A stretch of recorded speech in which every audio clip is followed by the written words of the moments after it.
Olá, tudo bem? Sou eu, Oliveira. Como vocês estão? Hoje, nessa segunda-feira, dia 9 de setembro de 2024, mais ou menos 8h30 da manhã, eu vou postar esse vídeo aí para você e eu espero que você entenda sobre o que esse senhor está falando, sobre a diferença do sábado religioso judeu e o sábado que não tem nada de religiosidade ou de bíblico do sistema adventista, do sétimo dia. Por que eu falo do sétimo dia? Porque existem outros braços adventistas que não está ligado, até onde eu sei, só se for uma grande falácia, o que pode estar acontecendo na igreja adventista, mas até onde eu sei não existe nenhuma ligação entre adventista do sétimo dia, entre adventista da promessa, adventista renovada, adventistas históricos e tantos outros ex-membros que continuaram pregando a doutrina do advento sem ser adventista do sétimo dia. E tem adventista que quase não existe mais. Mas vamos lá. Eu vou postar um vídeo aí agora de um senhor falando sobre o sábado que o judeu guarda, sobre o sábado que o adventista guarda. Gente, eu sou um homem que vou na Adventista, como eu também vou na Testemunha de Jeová, como eu também vou na Assembleia de Deus, na Batista, na Nova Vida. E vou falar uma coisa para você. A doença religiosa que afetou os que estão dentro da igreja é uma coisa tão séria. E quando eu vejo o que é para ser feito na Bíblia, a Bíblia nos fala o que pode fazer e o que não pode fazer. O que esse senhor do vídeo está falando é algo que, antes de você acreditar, você tem que ir lá na Bíblia, tanto no Novo Testamento como no Antigo. Aí você vai entender se o sétimo dia é válido ou não. Aí você vai entender se o que ele está falando é um exagero da parte dele, porque ele quer focar no sábado errado, ou se realmente a religião A e B tá errando, tá ferrando com a vida das pessoas. Vamos lá. Qual é a diferença do sábado judaico para o sábado adventista? É uma diferença simples. O judeu, ele permanece firme na promessa do dia santo. A adventista transformou o sétimo dia no carnaval. Hoje você vai no dia de sábado na adventista, você vai para comemorar dia do escoteiro, dia da mãe, dia do pai, dia disso, dia daquilo. Não fazem estudos bíblicos. Muitas vezes as pregações não têm nada a ver. Água, açúcar, pão, alho. Você vai chegar lá, você vai escutar uma conversa aleatória que, para quem está chegando hoje, não existe nada de doutrina de conversão. E para quem já está lá, é só uma balela, é só uma introdução de assuntos aleatórios para a pessoa acreditar que é um pouco mais sábia.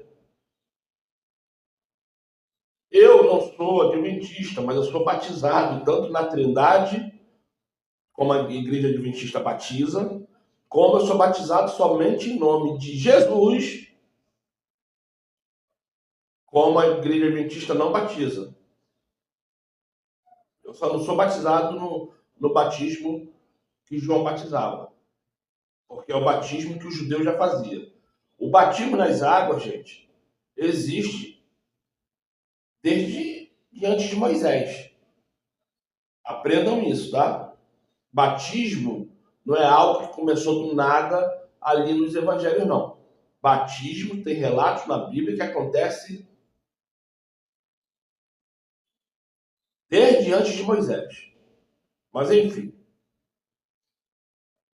Aí o que acontece? Desculpa.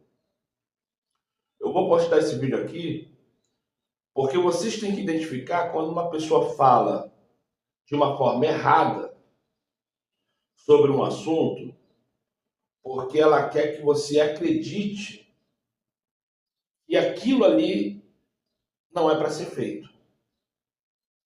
E da mesma forma que as pessoas falam de uma forma errada para você acreditar que não é para ser feito, as pessoas te manipulam fazendo uma propaganda errada para você aceitar.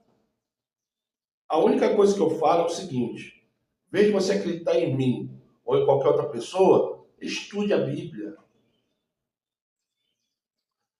Junta um dinheirinho, que não é caro, 100, 150 reais, compra um Talmud, compra um livro judeu, compra alguma coisa que venha te explicar melhor sobre as leis. Vai no Google, você consegue baixar gratuitamente. Eu gosto do papel, eu gosto do livro. Eu não gosto de ficar lendo na internet, não gosto. Eu gosto do livro, eu só leio na internet quando não tem condições nenhuma de ter o livro na mão. Quando eu não tenho como baixar o arquivo e imprimir, quando é muito caro para comprar o livro, quando é um artigo que não tem como fazer nada. Enfim, por que eu estou falando isso, gente? Uma coisa simples. A Igreja Adventista, há pelo menos 25 anos, isso é, dos anos 2000 até aqui, né? Estou falando 25 anos que dentro de 3 meses a gente já está chegando em 2025. Há pelo menos 25 anos, ela parou de ser a religião que se importava em mostrar a verdade. Virou um circo. A Igreja Adventista do Sétimo Dia virou um circo. Eu escutei pastor falando no altar que se uma pessoa incorporar um demônio, ele sai de fininho porque não é para ele. Tu sabe o que é um pastor falar isso no altar, gente? E as pessoas escutarem aquilo e ninguém parar e analisar, ué, cadê a autoridade do Espírito Santo?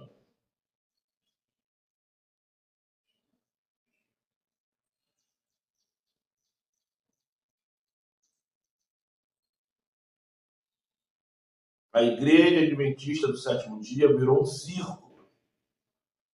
Virou um circo. Sobre a Testemunha de Jeová, eu nem falo nada. É muito bom de você sentar lá e escutar a pregação, que tem fundamento, tem versículos. As pessoas levam aquilo dali a sério. Mas também se bater um endemoniado ali dentro, meu amigo.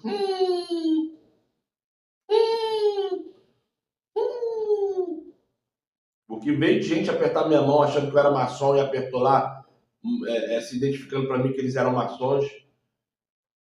Eu não procuro nem mais estender a mão para apertar a mão de ninguém lá dentro da Testemunha de Jeová. Mas enfim, aprenda uma coisa. Simples! Antes de acreditar em mim ou em qualquer outra pessoa, aprenda a ler a Bíblia. A lei não caiu. A lei é para você aprender, é para você praticar e é para você ensinar. E a lei, olha o que eu escutei dentro da Adventista sétimo dia. Pai amado, de pessoas que estão lá assim há uma eternidade. Eu acho que o membro mais novo ali entre pessoas adultas, não de adolescente ou criança, de pessoas adultas, o mais novo que está ali dentro tem 5 anos de vida ali dentro, aonde eu vou. Mas tem gente ali que está ali 40 anos, 30 anos. E olha o que eu escutei de uma dessas, que está lá já uma vida inteira. Que os mandamentos da Bíblia são só os 10. Eu falei, o quê? É só o decálogo. Ah, é o decálogo? Êxodo, capítulo 20, Deuteronômio, capítulo 6. Aí eu olhei assim, eu falei, e o restante da lei? Não, a lei é só... Quem que falou isso? E a lei sobre o divórcio, a lei sobre o casamento?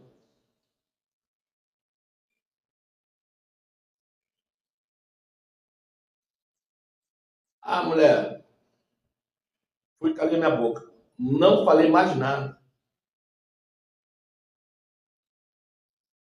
Isso dentro da Adventista do sétimo dia. Aí sabe o que eles querem pregar, acreditando que a pessoa vai se converter? Apocalipse. Ai, vamos falar de Apocalipse. Meu amigo, minha amiga, se você não tiver o Espírito Santo, o Apocalipse não faz nada. Aprenda uma coisa simples. Desse tamanho. Sem a autoridade do Espírito Santo, as pessoas não escutam a mensagem. As pessoas que estão dentro das igrejas aí adversas,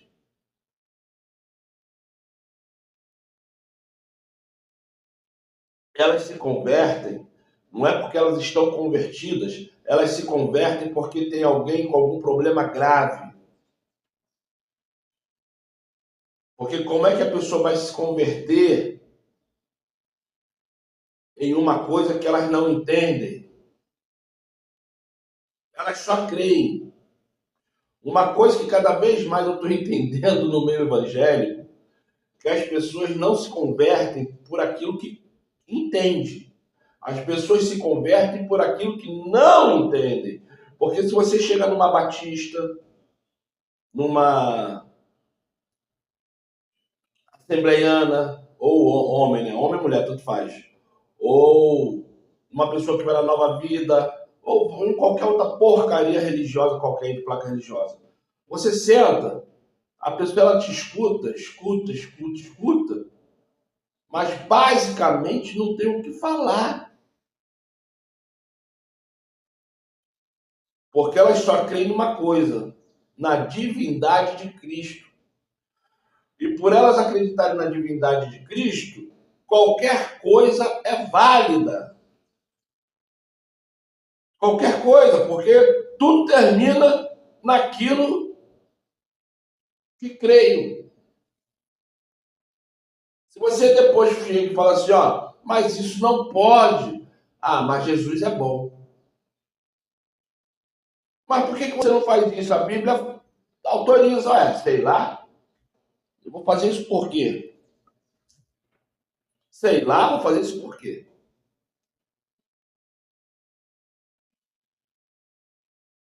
Nunca vi ninguém na igreja fazer, vou fazer por quê? E assim vai. Mas vou falar para você, eu não estou aqui falando se está certo, se está errado. A pessoa crê naquilo que não conhece, ou a pessoa crê somente naquilo que conhece. Mas, por favor, ao ver esse vídeo, preste a atenção, tá certo? Eu não sei qual lado aqui que eu vou botar meu QR Code, mas você sabe que até o final de novembro de 2024 eu estou pedindo uma ajuda aí. Já expliquei nos vídeos anteriores sobre o que é. E se você não conseguir ler o QR Code, talvez eu ponha aqui embaixo um Pix, tá bom? Mas eu te agradeço. 1 centavo, 10 centavos, R$ 1, R$ 100, 1 milhão, 1 trilhão. O que você quiser, eu agradeço. Lembrando que é para mim. Não é para ministério, não é para orfanato, não é para hospital, não é para nada. É para mim, tá certo? Se você quiser saber o porquê que estou pedindo essa colaboração aí, colaboração. Pode ir nos vídeos antigos. Aí você vai ver lá explicando. Seja abençoado, você e sua família. Ah, claro, calma aí. Vamos orar. Amado Pai, clama através de Salvador, bênçãos sem medidas para a minha vida e para a vida desse homem, dessa mulher que está vendo esse vídeo. Clama a Ti, Pai, que derrame sobre nós Teu Espírito Santo e que hoje, nesse dia 9 de setembro de 2024, bênçãos sobrecaem sobre nós e toda mazela, toda macumbaria, todo mal olhado, tudo aquilo que é ruim caia por terra, Pai. Põe anjos acampando ao nosso redor. É o que eu te peço, através de Salvador. Assim seja, muito obrigado, assim seja. Gente, um bom vídeo.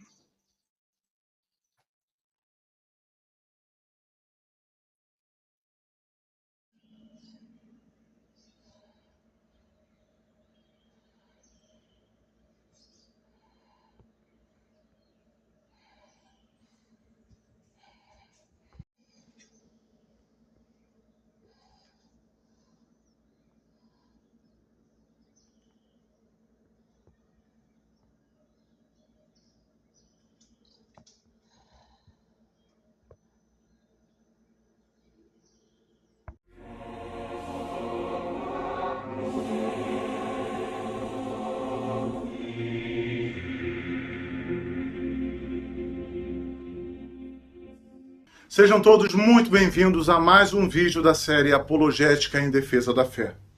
Hoje eu vou responder a pergunta que foi feita por Regiane Santos. Ela perguntou o seguinte: o Shabat dos judeus é o mesmo do Adventismo? Aparentemente pensamos que a guarda do sábado judeu e adventista trata-se da mesma coisa. Entretanto, existem diferenças relevantes entre ambos os lados. E neste vídeo, além de falar das diferenças entre o Shabat judeu e o sábado adventista, eu trarei um entendimento da teologia reformada a respeito da guarda do sábado. Fique até o final, pois você vai se surpreender com a riqueza desse vídeo. Eu aproveito para pedir 3 coisas para vocês que são muito simples, mas que ajudarão a esse canal levar essa mensagem para outras pessoas. Ou seja, fazendo assim, você estará me ajudando a evangelizar. Simples, deixe o seu like, procure assistir esse vídeo até o final, porque a retenção é muito importante para que o YouTube entenda a relevância desse vídeo. E no final do vídeo, deixe um comentário. Pode ser um comentário bem simples, não tem importância. Isso vai ajudar muito no crescimento do canal. Não deixem de assistir aos vídeos recomendados, tá bem? O Shabat é uma palavra que quer dizer descanso. Este é o dia sagrado dos judeus. Tanto os judeus como os adventistas começam o sábado com o pôr do sol da sexta-feira e terminam ao anoitecer do sábado. No Shabat dos judeus, você não trabalha, não dirige, não cozinha e não compra.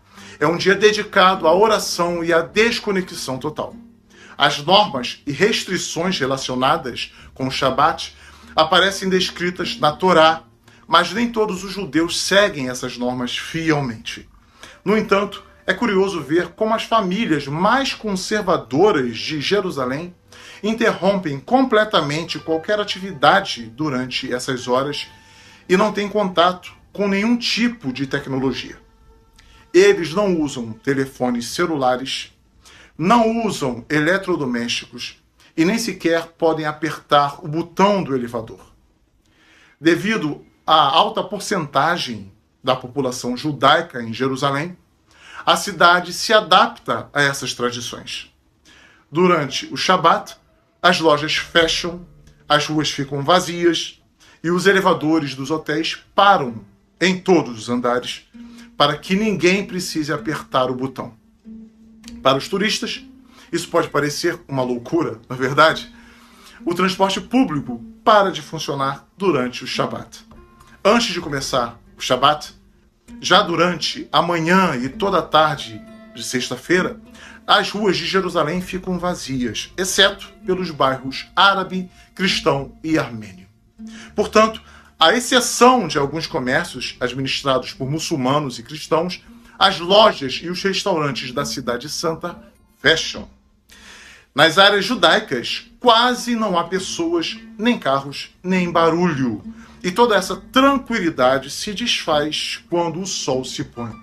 Então, as famílias ortodoxas saem de seus lares e começam a encher os becos da cidade velha, caminhando na mesma direção.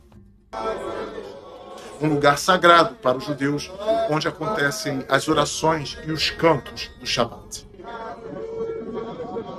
Embora a zona de oração é reservada para os judeus, você pode entrar na praça sem problemas. É muito importante se vestir de uma maneira respeitosa e não gravar vídeos nem tirar fotos, algo completamente proibido no Shabat e que os judeus levam muito a sério. Os sábios do Talmud enumeraram 39 atos criativos proibidos, cada um dos quais é uma matriz com várias ramificações que também são proibidos devido à sua semelhança intrínseca aos atos da matriz. Eu vou citar somente alguns, dando os exemplos práticos destas proibições para que vocês possam compreenderem melhor. Por exemplo, é proibido o trabalho de arar, que significa cavar a terra, tornando-a mais propícia ao plantio. E os exemplos práticos desta proibição são revolver a terra com a ajuda de animal, arado ou trator, arrastar um banco pesado ou brincar com bolas de gude sobre o solo. Também é proibido o trabalho de semear, que significa o ato para estimular o crescimento da planta. Neste caso, é proibido jogar sementes frutíferas na terra, dispor flores num vaso com água, colocar adubo ou inseticida numa planta. O trabalho de colher, por sua vez, refere-se a desenraizar uma planta do local onde cresceu. Isso significa que é proibido cortar grama, colher frutas, subir em árvores ou embalar-se numa balança pendurada num galho.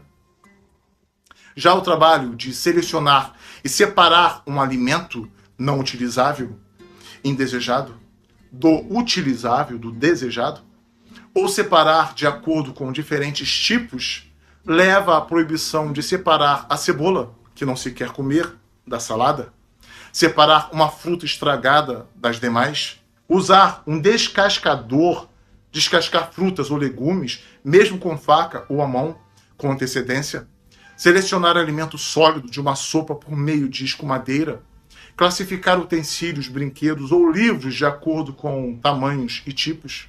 É permitido descascar frutas ou legumes com faca ou a mão, não com descascador, desde que seja pouco tempo antes ou durante a refeição. O trabalho de moer também é proibido, ou seja, não se pode ralar legumes, picar verduras em pedaços pequenos, amassar batata cozida com amassador, amassar banana ou abacate com garfo, serrar madeira com interesse na serragem. É proibido tomar remédios ou vitaminas, exceto em caso de doença.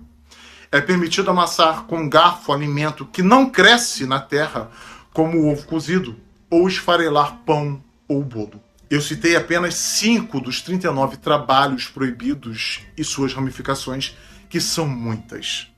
Isso já deixa bastante claro que o Shabat dos judeus é muito diferente do sábado adventista ou do sábado das igrejas batistas do sétimo dia. Para os adventistas, o sábado é o selo de Deus, conforme relata o livro de Apocalipse 9, versículo 4, e o domingo é o falso sábado, a marca da besta de Apocalipse 19, versículo 20. Exatamente isso que você ouviu.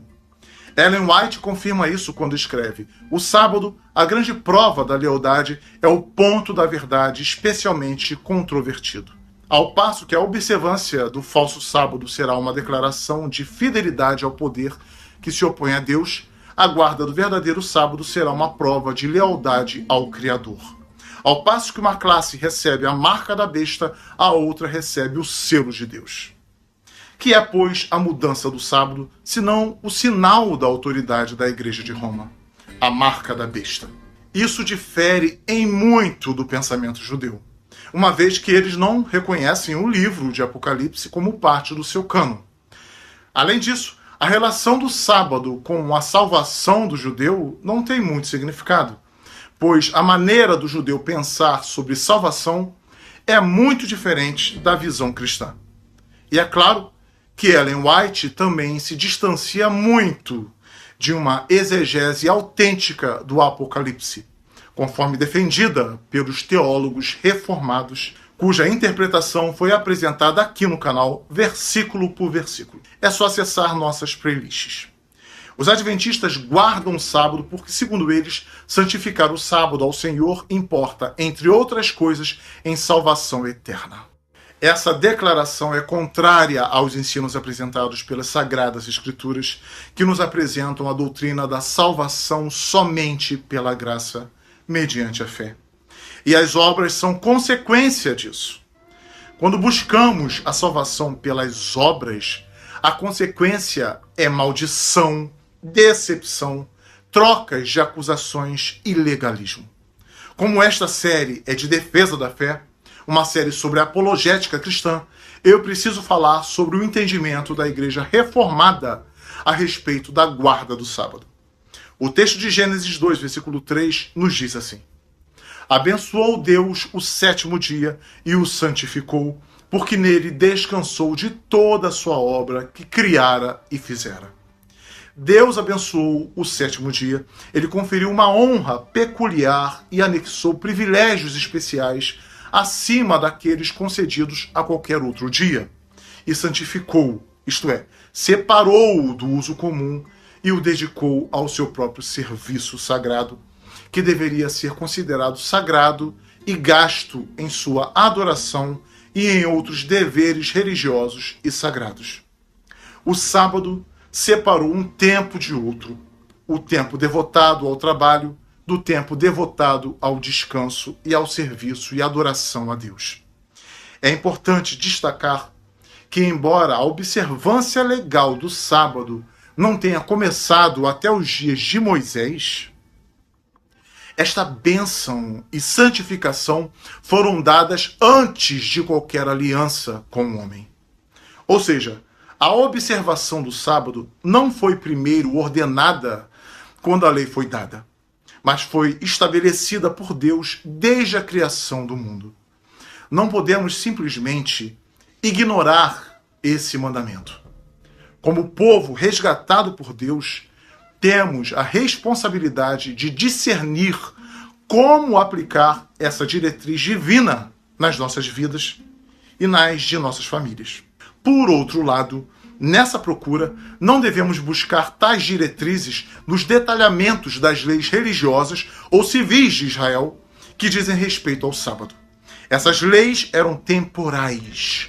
Ao estudar o sábado, muitos têm se confundido com os preceitos da lei cerimonial e judicial e terminado com uma série de preceitos contemporâneos que se constituem apenas em um legalismo anacrônico, destrutivo e ditatorial. Devemos estudar este mandamento, procurando discernir os princípios da lei moral de Deus. E essa questão de um dia especial de descanso, de parada de nossas atividades diárias, de santificação ao Senhor, foi considerada tão importante por Deus que ele decidiu registrar esse requerimento em sua lei moral, nos 10 mandamentos. A Bíblia, quando descreve os 10 mandamentos, apresenta o 4º mandamento da seguinte forma: lembra-te do dia de sábado para o santificar. A expressão lembra-te é uma clara indicação de que a questão do dia de descanso transcende a lei mosaica. Isso é, a instituição estava em evidência antes da lei de Moisés. Vemos isso, por exemplo, no incidente bíblico da dádiva do maná. Deus requerendo descanso e cessação de trabalho durante a peregrinação no deserto, quando ele alimentava o seu povo com o maná, antes da dádiva dos 10 mandamentos. Como a palavra que foi traduzida sábado é a palavra hebraica Shabbat, que quer dizer descanso, é correto, portanto, entendermos o mandamento como lembra-te do dia de descanso para o santificar. Esse dia de descanso era o 7º dia no Antigo Testamento, seguindo o relato bíblico de Gênesis 2, versículo 2, ou seja, o nosso sábado. É comum ouvir alguém dizer: não existe um dia especial, pois todo dia é o dia do Senhor. essa afirmação é, num certo sentido, verdadeira. Tudo é do Senhor. Mas sempre tudo foi do Senhor desde a criação, e mesmo tudo sendo dele, ele decidiu designar um dia separado e santificado, não é verdade? Dizer que todos os dias são do Senhor, como argumento para não separar um dia especial e específico, pode parecer um argumento piedoso e religioso, mas não esclarece a questão, nem auxilia a Igreja de Cristo na aplicação contemporânea do mandamento. Paulo, todavia, deixou claro que, para o crente, todos os dias são iguais. Porém, no mesmo contexto, ele também deixou claro que o crente pode estabelecer uma distinção, se tal distinção puder fomentar a sua piedade e a eficácia de sua adoração. Historicamente, a Igreja tem estabelecido essa distinção. Portanto, o cristão do Novo Testamento não é mais obrigado a observar os dias cerimoniais do Antigo Testamento, nem o sétimo dia do Antigo Testamento. Mas repare que, discorrendo sobre isso, Paulo nunca abre mão do dever moral de se observar um dia em 7. Como vimos, na criação, Deus estabeleceu a obrigação moral de se guardar santo um dia em 7 e repetiu essa obrigação nos 10 mandamentos, junto com todos os outros grandes princípios da religião revelada. O dia em si, no entanto, não foi parte da exigência moral da lei, e sim uma lei positiva para regulamentar o cumprimento da responsabilidade moral. Portanto, o dia da semana podia ser mudado. O Novo Testamento revoga a observância do sétimo dia, mas nunca a obrigação de guardar um dia em 7 como sábado do Senhor. A Igreja neotestamentária, mantendo a norma de um dia em 7, imediatamente começou a adorar no primeiro dia da semana. E mais, a prática do próprio Paulo confirma que ele não está removendo a observância de um dia em 7, mas sim os dias cerimoniais judaicos. Em Atos 20, versículo 7, ele adora com a igreja em Troade, no primeiro dia da semana. Em 1 Coríntios 16, versículo 1 e 2, ele dá a entender que mandava todas as igrejas recolherem sua oferta para os pobres no primeiro dia da semana. O entendimento correto de Colossenses 2, versículos 16 e 17, também nos possibilita interpretar Romanos 14, versículo 4 a 6. Vamos aos textos. Portanto, ninguém vos julgue pelo comer, ou pelo beber, ou por causa dos dias de festa, ou da lua nova, ou dos sábados, que são sombras das coisas futuras, mas o corpo é de Cristo. E o texto de Romanos 14, versículo 4 a 6 diz assim: Quem és tu que julgas o servo alheio? Para seu próprio Senhor ele está em pé ou cai, mas estará firme porque poderoso é Deus para o firmar. Um faz diferença entre dia e dia, mas outro julga iguais todos os dias. Cada um esteja inteiramente seguro em sua própria mente. Aquele que faz caso do dia, para o Senhor o faz, e o que não faz caso do dia, para o Senhor o não faz. O que come, para o Senhor come, porque dá graças a Deus. E o que não come, para o Senhor não come, e dá graças a Deus. Nestes textos, Paulo está falando sobre as leis cerimoniais judaicas. Como em Colossos, algumas pessoas em Roma estavam propondo a observação de certas leis judaicas que diziam respeito à comida e dias santos. Paulo diz que, embora as pessoas sejam livres para seguir as leis judaicas de alimentos e dias santos, elas não poderão exigir que outros sigam tais leis. Paulo, portanto, remove toda e qualquer obrigação de se guardar os dias santos judeus. Paulo discute a relação do cristão para com a lei cerimonial judaica também em Gálatas 4, versículo 10.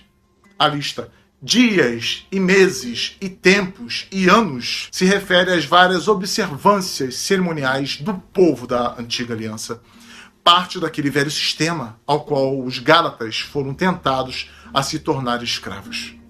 Portanto, Paulo nunca anulou a obrigação moral de separar um dia em 7 para adorar a Deus. O que ele fez foi revogar a prática dos sábados e dias cerimoniais do Antigo Testamento.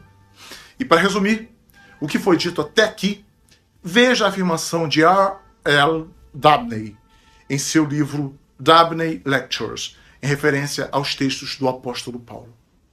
Os fatos com os quais todos estamos de acordo, que explicam o sentido dessas passagens do apóstolo, são os seguintes. Depois de estabelecida a nova dispensação, os cristãos convertidos dentre os judeus geralmente combinavam a prática do judaísmo com as formas do cristianismo. Observavam o dia do Senhor, o batismo e a ceia do Senhor, mas continuavam também a guardar o sétimo dia, a Páscoa e a circuncisão. A princípio, era proposto por eles impor esse sistema duplo sobre todos os cristãos gentios, mas o projeto foi repreendido pela reunião dos apóstolos e presbíteros em Jerusalém, registrada em Atos 15. No entanto, grande parte dos cristãos judeus continuava a observar as formas de ambas as dispensações, e os espíritos inquietos dentre as igrejas mistas de convertidos judeus e gentios estabelecidas por Paulo, continuavam a tentar impor isso também sobre os gentios. Alguns deles juntavam a essa teoria ebionita a heresia mais grave de uma justificação por observância ritualistas. Assim, nessa época, era esse o quadro. Nas igrejas mistas da Ásia Menor e do Ocidente, alguns irmãos iam à sinagoga no sábado e à reunião da igreja no domingo, guardando os 2 dias religiosamente, enquanto alguns guardavam só o domingo. Alguns se sentiam obrigados a guardar todas as festas e jejuns judaicos, enquanto outros não lhes davam atenção. E aqueles que não tinham luzes cristãs que lhes ajudassem a compreender que as observâncias judaicas não eram nada essenciais, sentiam sua consciência oprimida ou ofendida pela diversidade. Foi para resolver esse problema que o apóstolo escreveu essas passagens. Portanto, fica claro que com a mesquinha lista de dias, meses, tempos, anos, dias santos, luas novas, sábados, o apóstolo quer dizer as festas judaicas e apenas essas. A festa dos cristãos, o domingo, não está em questão aqui, porque sobre a observância deste não havia disputa nem diversidade alguma nas igrejas cristãs. Judeus cristãos e gentios cristãos consentiam universalmente na santificação do domingo. Quando assevera que a consideração ao dia ou a não consideração a ele não é essencial, assim como comer ou não comer, a interpretação natural e legítima é que ele quer dizer aqueles dias que estão em questão e não outros. Quando Paulo afirma que julga iguais todos os dias, em Romanos 14, versículo 5, devemos entender que fazia referência a cada um daqueles dias que eram objeto de diversidade, não ao domingo dos cristãos, sobre o qual não havia qualquer discussão. No Novo Testamento, logo no início da igreja primitiva, vemos o dia de ressurreição de Cristo, marcando o dia de adoração e descanso. Isso é, o domingo passou a ser o nosso dia de descanso. Os apóstolos acataram esse dia como apropriado à celebração da vitória de Jesus sobre a morte. A igreja fiel tem entendido a questão da mesma maneira, ou seja, não é a especificação do sétimo que está envolvida no mandamento, mas o princípio do descanso e santificação. A Confissão de Fé de Westminster captura o entendimento da teologia reformada sobre o dia de descanso ordenado por Deus. Nela não encontramos desprezo pelas diretrizes divinas, nem uma visão diluída da lei de Deus, mas um intenso desejo de aplicar as diretrizes divinas às nossas situações. O 4º mandamento tem uma consideração semelhante aos demais registrados em Êxodo 20, todos aplicáveis aos nossos dias. Nas seções 7ª e 8ª do capítulo 21, sob o título do culto religioso e do domingo, lemos o seguinte: como é lei da natureza que, em geral, uma devida proporção do tempo seja destinada ao culto de Deus, assim também, em sua palavra, por um preceito positivo, moral e perpétuo, preceito que obriga a todos os homens em todos os séculos, Deus designou particularmente um dia em 7 para ser um sábado, descanso, santificado por ele. Desde o princípio do mundo até a ressurreição de Cristo, esse dia foi o último dia da semana. E desde a ressurreição de Cristo já foi mudado para o primeiro dia da semana, dia que na Escritura é chamado de domingo ou de dia do Senhor, e que há de continuar até o fim do mundo como o sábado cristão. Esse sábado é santificado ao Senhor quando os homens, tendo devidamente preparado os seus corações e de antemão ordenado os seus negócios ordinários, não só guardam durante todo o dia um santo descanso das suas próprias obras, palavras e pensamentos a respeito dos seus empregos seculares e das suas recreações, mas também ocupam todo o tempo em exercícios públicos e particulares de culto e nos deveres de necessidade e misericórdia. Portanto, diante do que foi dito em relação à guarda do dia de descanso, devemos nos perguntar qual o nosso conceito de domingo. Temos a postura de tornar realmente o domingo um dia diferente, santificado, dedicado ao Senhor e à nossa restauração física? Para finalizar esse assunto, é importante destacar que sempre que estudamos o quarto mandamento, surge a pergunta: quem está certo? Aqueles que indicam o sábado como o dia que ainda deveríamos estar observando, como os adventistas do sétimo dia, ou os batistas do sétimo dia, ou como os judeus, ou a teologia da reforma, apresentada na Confissão de Fé de Westminster, e em outras confissões, que encontra aprovação bíblica e histórica para a guarda do domingo. Alguns pontos podem nos ajudar a esclarecer a questão. Os pontos centrais de cumprimento ao quarto mandamento são o descanso, a questão da separação de um dia para Deus e a sistematização ou repetibilidade desse dia. O dia em si é uma questão temporal, principalmente porque depois de tantas e sucessivas modificações no calendário, é impossível qualquer seita ou religião afirmar categoricamente que estamos observando exatamente o sétimo dia. Nós usamos o calendário gregoriano, feito no século XVI. Os principais eventos da era cristã ocorreram no domingo. Jesus ressuscitou, João 20, versículo 1. Jesus apareceu aos 10 discípulos, João 20, versículo 19. Jesus apareceu aos 11 discípulos, João 20, versículo 26. O Espírito Santo desceu no dia de Pentecostes, que era um domingo, o dia imediato ao sábado. E nesse mesmo domingo, o primeiro sermão sobre a morte e ressurreição de Cristo foi pregado por Pedro, com 3.000 novos convertidos. Em Trode, os crentes se juntaram para adorar. Paulo instruiu aos crentes para trazerem as suas contribuições. Jesus apareceu a João, em Patmos, num domingo. Os escritos da igreja primitiva, desde a epístola de Barnabé, no ano 100 d.C., até o historiador Eusébio, no ano 324 d.C., confirmam que a igreja cristã, inicialmente formada por judeus e gentios, guardavam conjuntamente o sábado e o domingo. Essa prática foi gradativamente mudando para a guarda específica do domingo, na medida em que se entendia que o domingo era o dia de descanso apropriado em substituição ao sábado. Semelhantemente, a circuncisão e o batismo foram conjuntamente e inicialmente observados, existindo depois a preservação somente do batismo na igreja cristã. O domingo não foi estabelecido pelo imperador Constantino no quarto século, como alguns afirmam. Constantino apenas formalizou aquilo que já era a prática da igreja. O Didaquê, escrito mais ou menos no ano 150 d.C., uma espécie de manual de ética e doutrina do cristianismo inicial, fala sobre o domingo como o dia no qual os cristãos se reuniam para o louvor e a oração. O mesmo é real sobre os escritos de Hipólito, no ano 170 d.C., e Clemente de Alexandria, no ano 150 d.C. Em Colossenses 2, versículos 16 e 17, mostra que o aspecto do sétimo dia era uma sombra do que haveria de vir, não devendo ser ponto de julgamento de um cristão sobre o outro. Portanto, o domingo deve ser um dia isento de todo legalismo, tão somente retendo um devido espírito de adoração. Não deve ser profanado.